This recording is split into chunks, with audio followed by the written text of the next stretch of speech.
Coming up in this show. So while there's a lot of navel gazing going on, thinking, how are we going to get out of this unprecedented event?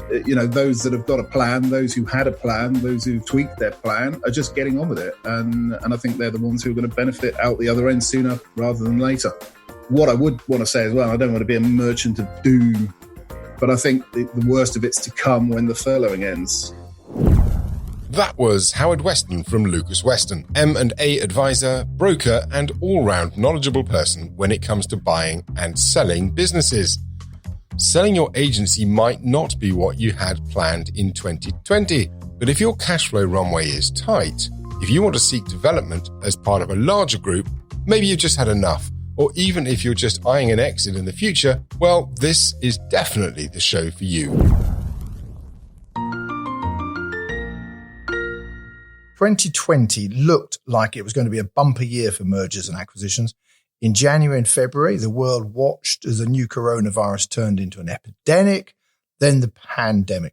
On March the 9th, the stock markets collapsed, putting a pause on our own plans for the year, including a deal that was due to complete on March the 10th. You go through the chemistry meetings, the financial analysis, the negotiating, the heads of terms, then really detailed due diligence. And by that time, quite apart from the amount of cash both sides have committed to a deal, you're completely emotionally committed. Yes, there's a lesson for the future. A deal's not done till it's done. Which brings us neatly to today's guest. Howard Weston is a veteran deal maker, specialising in deals from £500,000 up to £10 million.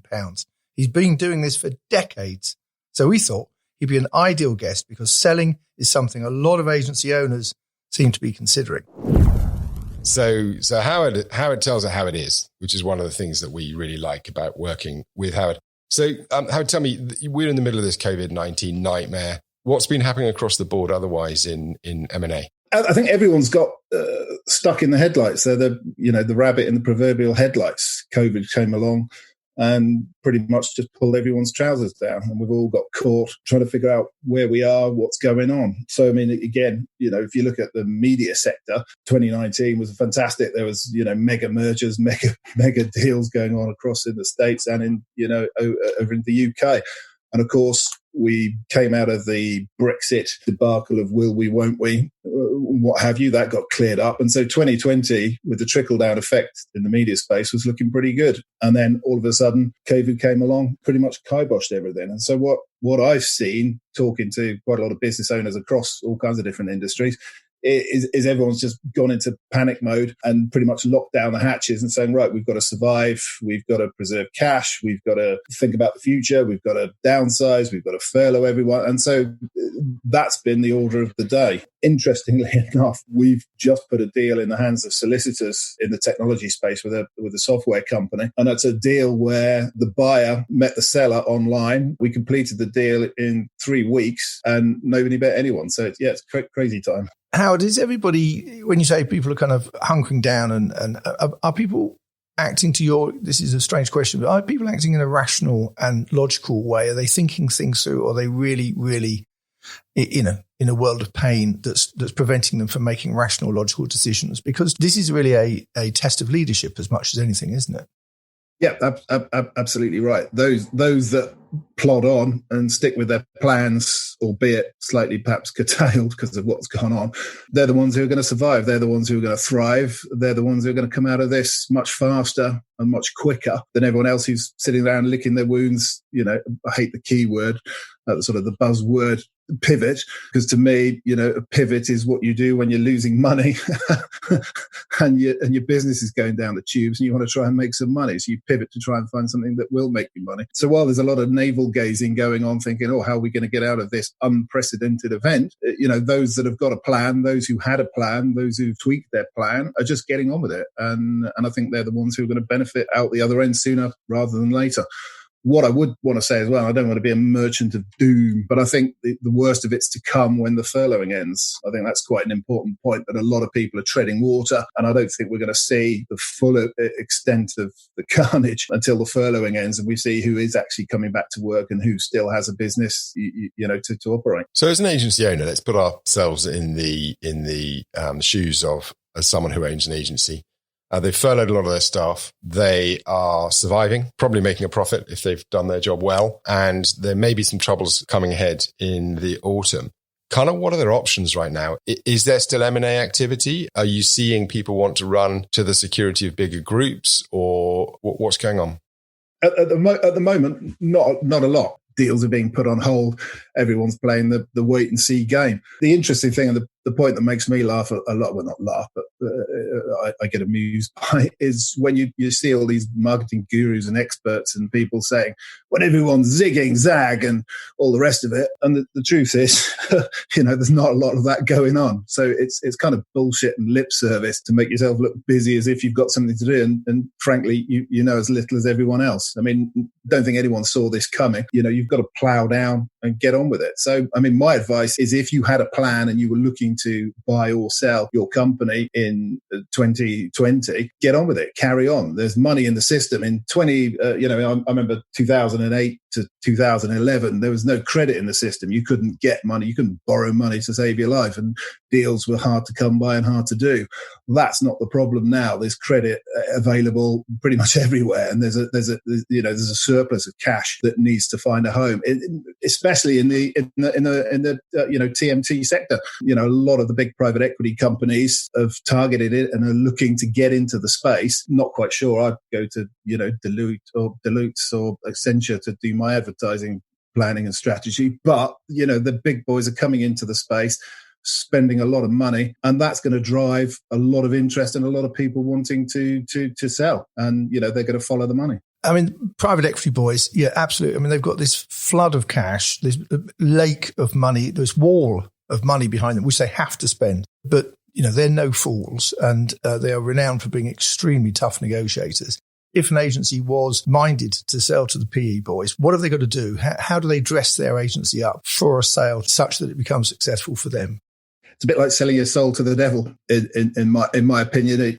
It's not the option I would take unless I was, if I was an agency owner and I was a bit tired, perhaps I needed some money, I wanted to pay off a bit of my mortgage or something like that. Because otherwise you're just going to get cash and you're trading, your integrity and your autonomy just for a big paycheck. Because private equity, the way private equity works, as you both know, is they need, they are the wall of money, and they're just looking for a return on that money, and they need somebody to make that money. And that somebody is going to be you running the company. So unless you have a very, very, very, very, very, very strong management team in place who can let you go off sailing around the Bahamas with your newfound wealth, they're probably not likely to be that interested in your business. And let's not forget as well, you need to show a growth curve. You need to be making money. You need to be profitable. You need a minimum of £1 million, net profit before you'll even get through the door. And then you'll perhaps get on the radar of some of the smaller PE companies. But without those two things, a management team and top line profit, forget private equity. They're not coming looking for you unless you do something so niche, so specialist, so different, and you've got a growth curve hockey stick coming your way. PE is not the way to go if you're looking to sell your agency. The road is littered with the corpses of people who've been spat out by private equity, either because they haven't made their growth targets or because the weight of debt dragged them down. And it's just not a realistic option for many small and medium-sized agency owners. But there are options, Howard, right now. So, if the cash runway is getting short, what would you be advising agency owners? How do you think they should be approaching a sale? Who's interested in them? And what does a structure look like for an agency owner today? If I was launching a sale today in the media space, by the way, I think it's an absolutely fantastic time to sell. If you're looking to sell, it could be a once-in-a-lifetime opportunity to do it. The circumstances, what's going on, the bigger picture. Again, for example, a deal we've just put into the hands of solicitors. I don't think that deal would have happened as quickly or as proactively or as successfully if we weren't in lockdown, because there's a lot of bandwidth kicking around that's spare. So there's a lot of lawyers sitting on their hands, twiddling their thumbs, and it's concentrated the mind. And I think when we do get the return, the proper return, i.e. the pubs open and all the other shenanigans start happening again, you're going to see that return. And so if I was looking to sell now, I think it's a fantastic time.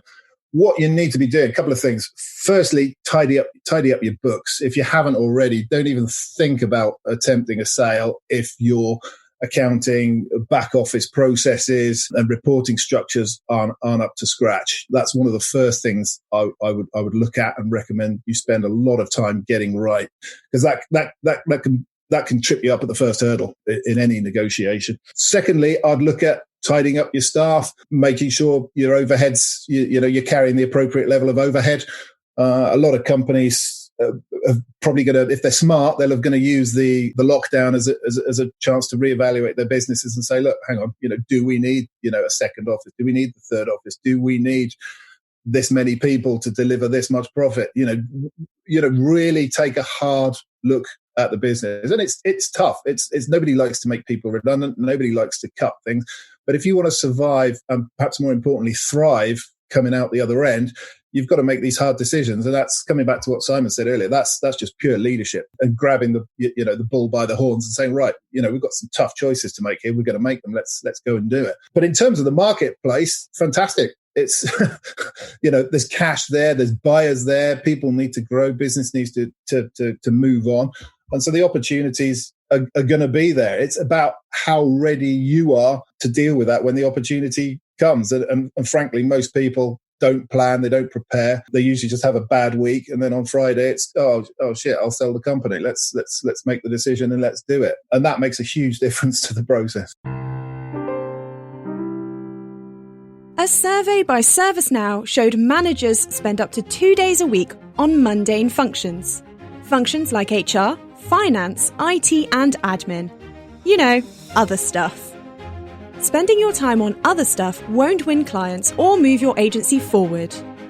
Whereas outsourcing it to Drumhorse, a specialist business services provider, will. It'll also save you money and let you spend those 2 days a week on the good stuff. Visit our website to learn more at drumhorse.co.uk. So one of the things that strikes me is there's a load of people out there who think they're going to be able to pick up companies for literally nothing at the moment. There's all those sort of vultures circling. And I don't see value necessarily changing. Value is always there. Structures may be slightly changing. And actually, something you just said there made me think that now could be absolutely a golden opportunity to sell, because certainly the way we're thinking is the value doesn't change. The structure might change slightly. So there might be a little bit more on earn-out to manage the risk of where we are right now. But there are two things about that then. So the first thing is that if we do get a catapult out of the recession or the gloom that we're in right now, that could work really well for an earn-out first structure. And the second thing is the biggest risk that I see to transactions actually is the way that they die, they slow down, they grind to a halt in between heads being signed and the transaction completing. And, we've been there a couple of times where it hasn't actually worked. So right now, when everyone's focused, when everyone's got the capacity, as you say, is an ideal time to focus everyone's minds and actually just push stuff across the line. So maybe now is a better time than normal to be looking at transactions. That's the zig when everyone's zagging. But the bottom line is you've got to do it. I mean, you've raised a couple of points there. Firstly, I agree with you. Deal values haven't changed dramatically. You'll be worth roughly what you would have been worth beforehand. Everyone's been in the same boat. So there's going to be allowances for that. If you're a good, solid business and you've got a future, you will have value and you will get your value. Quite rightly, you've identified, though, that the structures are going to get looked at. So the big all-in cash deals, well, for starters, big all-in cash deals just in the SME space just don't happen. It's very, very rare. Is that a golden opportunity for people to suddenly come along and buy a business for £1 and nick it? No, I don't think it is. All you'll get is access to dross and damaged businesses, or businesses that can't cope, or businesses that need turning around. There's too many people in that space. There's too many people vying for it. And eventually you could end up paying more for a business in the long-term damage you do trying to turn it round or trying to make it right, trying to fix problems. And I think it's a mirage. It looks bountiful and fantastic, but the reality is, as all these things with M&A, is it's a bit of a ball ache as you go down the road to get there, and then you realise actually it perhaps wasn't worth the effort, and you could have done something else. So that's one thing. And I think in terms of the cash, if you've got cash and you're sitting on cash, you can dictate to a certain extent what the deal structure will look like. Now, depending on which hat I put on, if I was advising you on buying, then I would be saying, what you need to do is push more for earn out and de-risk the deal. And if I was then putting my selling hat on, depending on if the amount of the deal was enough, i.e. the cash consideration or upfront element of the deal was enough to satisfy my immediate needs, I reckon you could probably negotiate a fantastic earn out or structured deal in the current climate that would far exceed what somebody will pay you a cash price for today. And I think so many people are going to miss that opportunity because they're going to be afraid to do anything. And it's the rabbit in the headlights. What do I do? Oh, well, let's do nothing. And then in which case, you snooze, you lose, and the market moves on. Yeah, we've seen a couple of deals lately exactly like that, where earlier action probably would have led to a really good exit for the owner, but it's just been left too late. And you mentioned something there about the distraction of damaged businesses. And I think a lot of people underestimate, the concept of turning something around is quite seductive. The reality is really dull. Actually, I have to tell you, it's really dull.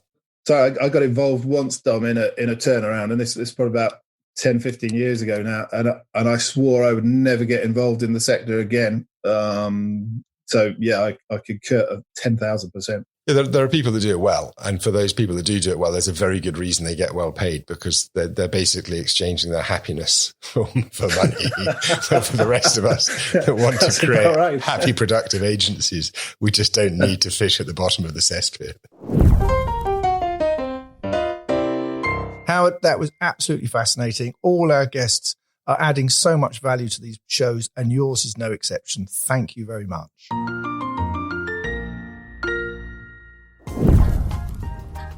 Guys, look, if you've enjoyed today's show, please tell us. And why not subscribe to our podcast by going to marketingtrek.co.uk or finding us on Spotify, Apple Podcasts, Spreaker, Google Podcasts, Castbox, Podcast Addict, Podbean, Podchaser, iHeartRadio, Deezer, YouTube, you name it. Any good podcast outlet. Simply search for Marketing Trek or Martrek and hit the subscribe button. We're also extremely grateful for full and frank feedback.